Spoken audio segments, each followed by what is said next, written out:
네, 오늘은 말씀드린 것처럼 여러 섹터가 모두 다 강합니다. 이 안에서도 우리는 어떤 섹터에 좀 주목하면 좋을까요? 오늘은 이분과 이야기 해볼게요. IM증권 여의도 WM센터 염정 차장님 나오셨습니다. 안녕하세요. 네, 안녕하세요. 네, 오늘 좀 기분 좋게 저희가 이렇게 이야기를 나누게 됐습니다. 외국인이 돌아오면서 시장은 탄력을 강하게 받고 있는 상황. 상승 종목 수가 월등히 더 많은 상황인데 일단 어제 하루 쉬고 오늘 강하게 올라가서 이 기세로 쭉 이어졌으면 좋겠다 싶긴 하지만요. 또 네. 어떻게 될지 모르는 게 우리 증시입니다. 일단은 이 상승 탄력을 계속 이어갈 수 있을까요? 네, 우리 시장이 한두 번 배신했던 네. 경험이 많기 때문에 오늘의 상승력을 어떻게 해석할지를 좀 이야기를 해보면은 일단은 가장 중요한 부분은 시장 지수에 대한 하방을 지지하고 있다는 게 더 중요하다라고 생각하고 있습니다. 상방으로 어느 정도 더 열릴 수 있을지에 대한 부분은 앞으로 연말까지 이제 수급 흐름을 좀 봐야 되겠지만 저는 시장에 대한 하방이 조금은 또 견조해졌다는 점에서 긍정적이라고 볼 수 있겠고요. 지금 현물 시장에서는 외국인 기관이 조금 엇갈린 모습을 좀 보여주고 있고요. 그 와중에 저는 선물 시장에서 외국인들이 지금 4거래일 연속 사고 있다는 점, 오늘 외국인들이 선물 쪽에서 이제 7,600억 원 정도 지금 순매수세 보여주고 있는데 그 부분에서 외국인들이 일단은 우리 시장에 대한 저가에 대한 매력도를 좀 느끼는 부분이 아닌가라고 생각하고 있습니다. 오늘 전반적으로 모든 섹터 그리고 모든 종목들이 지금 상승을 하고 있습니다. 전체적인 시장에 대한 어떤 저밸류에 대한 부분도 좀 있겠고요. 오늘 좀 상승폭이 큰 종목들은 그간 단기간이든 아니면 좀 중기 개념으로 낙폭이 좀 과대했던 섹터. 오늘은 뭐 화장품 섹터라든지 그리고 2차 전지 종목들도 좀 긍정적인 흐름 나타나고 있고요.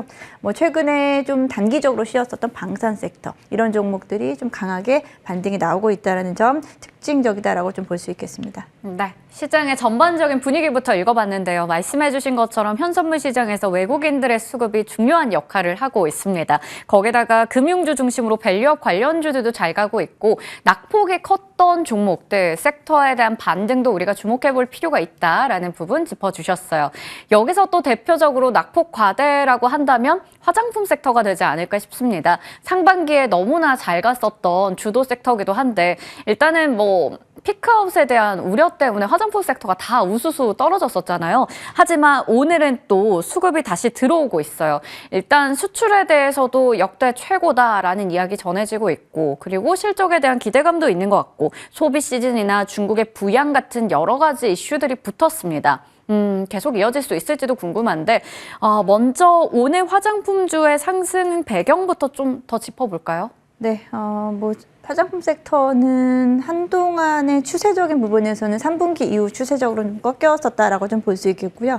아직까지 정확한 반등에 대한 부분을 이야기하기는 좀 이른 감은 있습니다. 왜냐하면 네. 제가 말씀드리는 것은 지금 시장이 그만큼 아직까지는 안정을 좀 찾기 어렵고요. 지금 섹터별로 보게 되면은 낙폭과대 섹터가 좀 많이 있기 때문에 낙폭과대 sek터 중에서 어떤 게 진정한 낙폭과대인지 어떻게 보면 어떤 섹터가 조금은 더 우위에 지금 앞으로 갈 수 있을지에 대한 부분 과정인가요? 네, 그런 과정이다라고 좀 볼 수 있겠고요.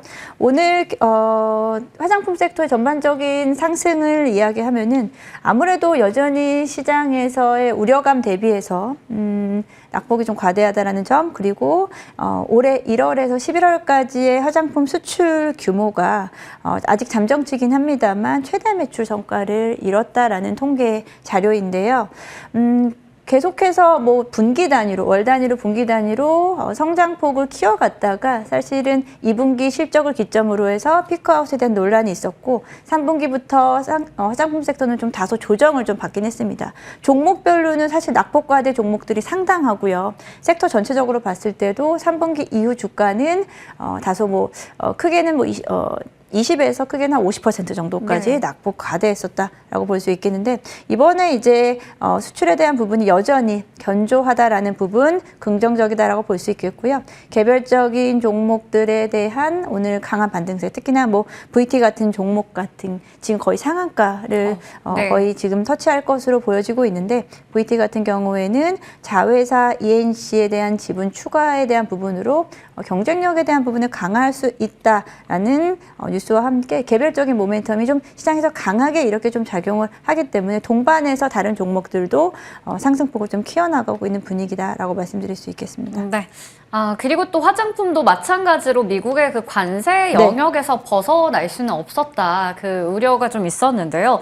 그거를 제외하면 이미 좀 이런 관세 관련된 리스크도 좀 주가에 반영된 것 같고, 피크아웃 얘기도 좀 이미 지나간 것 같고, 악재는 좀 선 반영됐다고 생각은 되는데, 내년에 또 피크아웃에 대한 이야기도 있잖아요. 이거 어떻게 봐야 돼요?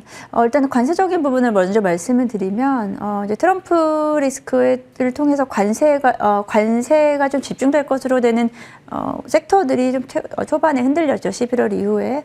근데 화장품 섹터에 대한 부분은 아직까지는 이제 관세에 대한 어떤 직접적인 영향이 나올지는 아직은 좀 불확실성이 있습니다만, 그에 대한 부분 단기적으로 주가에 반영됐다라고 좀 가정을 하고 있고요.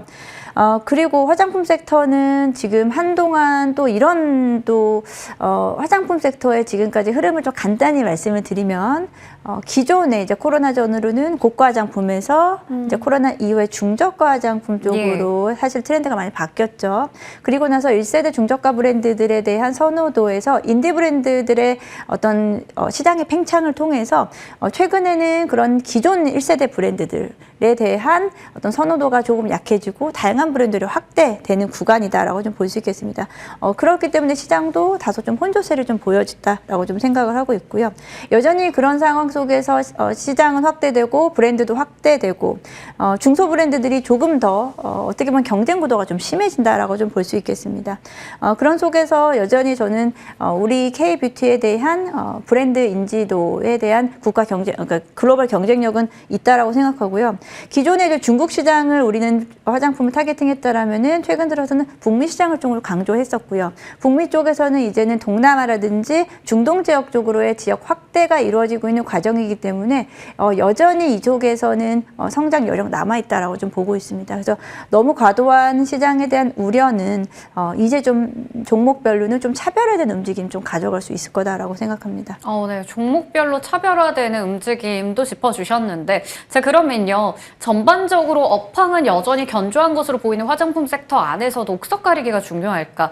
일단은 섹터 전반적으로 다 같이 추세 상승이 가능할 것인지, 아니면 종목별로 좀 단기 트레이딩 관점에서 봐야 되는지, 그 투자의 관점에서도 궁금하거든요.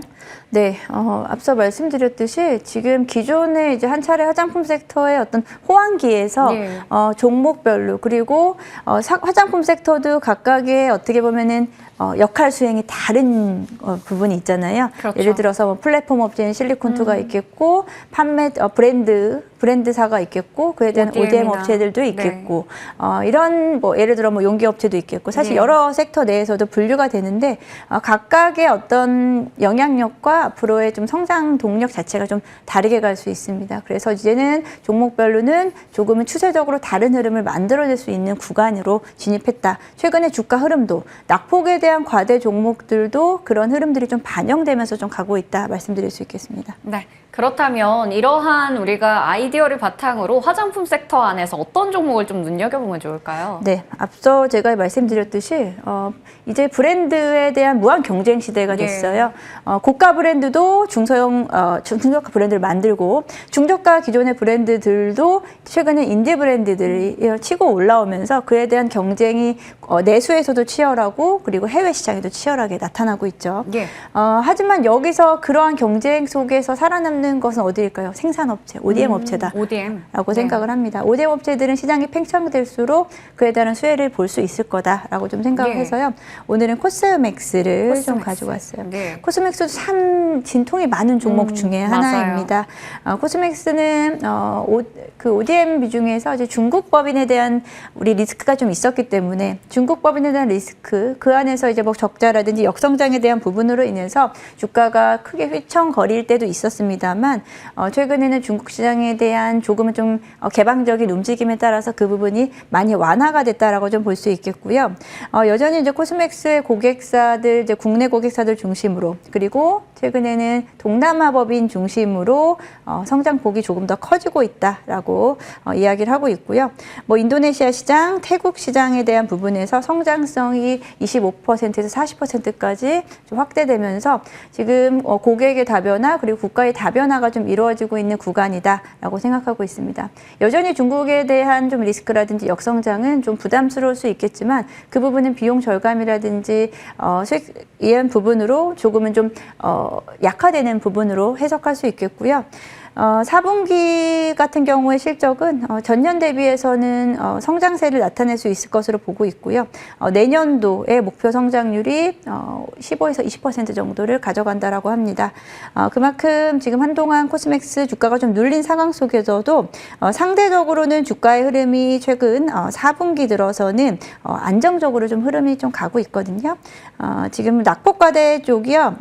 지금 3분기에 낙폭과대, 2분기에서 3분기로 이어질 때 낙폭과대 20만 원대에서 지금 한 10만 원대 초반까지 11만 원대까지 주가는 빠진 후에 최근에 한 3개월간의 주가 흐름은 13만 원에서 15만 원 안팎으로 안정적으로 좀 움직이고 있다는 점을 볼 수 있겠고요.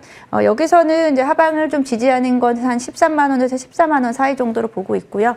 하방에 대한 지지와 함께 추가적인 상승은 조금 더 가능한 구간이다라고 생각하고 있습니다. 네. ODM 업체 중에서도 코스맥스를 꼽아주셨습니다. 하방에 대한 지지를 잘하고 있는 상황에서 추가적으로 상방 열어볼 수 있다 얘기해 주셨으니까요. 참고해보시면 좋을 것 같습니다.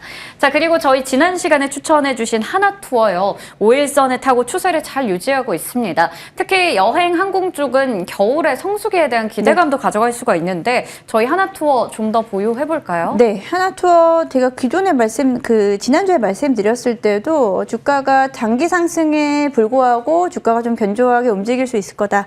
사실 최근에 5거래일 정도는 다소 좀 정체 국면에 있습니다만 단기 상승분을 반납하고 있지는 않는 모습이다라고 생각하고 있고요. 긴 추세로 봤을 때는 아직도 조금은 그렇게 높지 않은 가격대다라고 말씀드렸습니다. 말씀하신 대로 연말과 연초까지 이어지는 어떤 성수기에 대한 부분은 4분기부터 내년 1분기까지 주가 실적에 반영될 것이기 때문에 지금 급하게 생각하실 건 없으시고요. 주가가 눌린다라고 생각하면은 저는 추가 매수로 대응을 하는 게 어떨까라고 생각하고 있습니다. 네, 눌림 구간에서는 추가 매수도 가능하다라는 부분 짚어주셨습니다. 하나투어에 대한 추가 전략까지 살펴봤습니다. 지금까지 IM증권 여의도 WM센터 염정 차장님과 이야기 나눠봤습니다. 말씀 고맙습니다. 네, 감사합니다.